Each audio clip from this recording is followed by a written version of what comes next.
ಪ್ರೀತಿಯನ್ನಿಟ್ಟು ಮಂಕುತಿಮ್ಮನ ಕಗ್ಗವನ್ನ ಕೇಳುತ್ತಿರುವ ಎಲ್ಲ ಕೇಳುಗರಿಗೆ ನಮಸ್ಕಾರ. ಈ ದಿನದ ಜ್ಞಾನವೇ ಬೆಳಕು ಕಗ್ಗ ಸರಣಿ ಸಂಚಿಕೆ 240.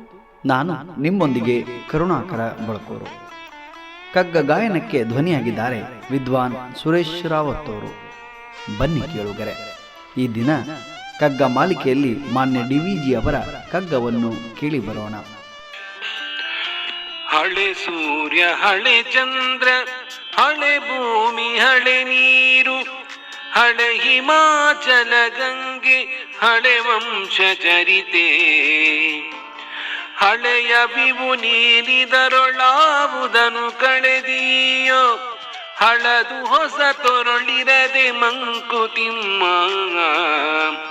ಹಳದು ಹೊಸ ತೊರಳಿರದೆ ಮಂಕುತಿಮ್ಮ.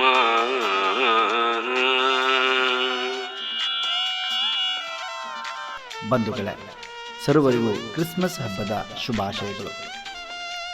ವೈವಿಧ್ಯಪೂರ್ಣವಾಗಿರುವ ಈ ಜಗತ್ತಿನಲ್ಲಿ ಜನ್ಮವನ್ನ ಕಂಡಿರುವ ನಾವೆಲ್ಲರೂ ಧನ್ಯರು. ಇಲ್ಲಿ ಎಲ್ಲವೂ ಇದೆ.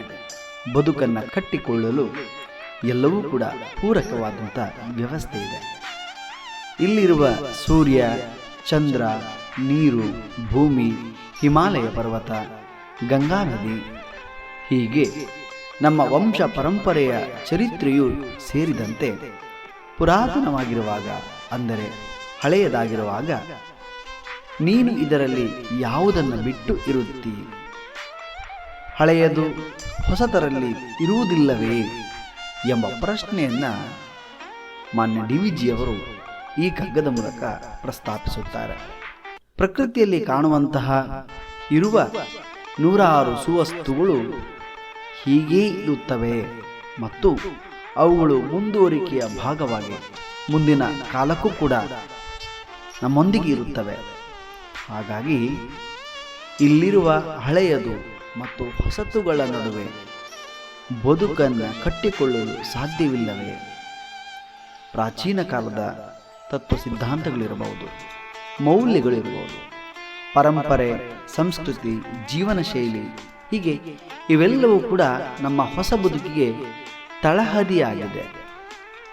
ಆ ಕಾರಣಕ್ಕಾಗಿ ಇವುಗಳು ಹಳೆಯದೆಂಬ ಅಸಡ್ಡೆಯಲ್ಲಿ ಅದನ್ನು ಮೂಲೆಗುಂಪಾಗಿಸುವುದರಲ್ಲಿ, ಬಿಟ್ಟು ಬಿಡುವುದರಲ್ಲಿ ಅರ್ಥವಿಲ್ಲ. ಇರುವುದನ್ನು ಬಿಟ್ಟು ಇಲ್ಲದೇ ಇರುವುದನ್ನು ಹುಡುಕುವುದರಲ್ಲಿ ಕೂಡ ಯಾವ ಹುರುಳಿಲ್ಲ ಎಂಬ ಪ್ರಶ್ನೆಯನ್ನು ಮಾನ್ಯ ಡಿವಿಜಿ ಅವರು ಈ ಕಗ್ಗದ ಮೂಲಕ ಪ್ರಶ್ನೆಯನ್ನು ನಮ್ಮ ಮುಂದಿಡ್ತಾರೆ. ಆಯ್ಕೆ ಕೂಡ ನಮ್ಮ ಮುಂದೆ ಇದೆ. ಬಂಧುಗಳೇ, ನಾಳೆ ಇನ್ನೊಂದು ಕಗ್ಗದೊಂದಿಗೆ ನಾವು ಬರುತ್ತೇವೆ. ಅಲ್ಲಿಯವರೆಗೆ ನಮಸ್ಕಾರ, ಶುಭ ದಿನ.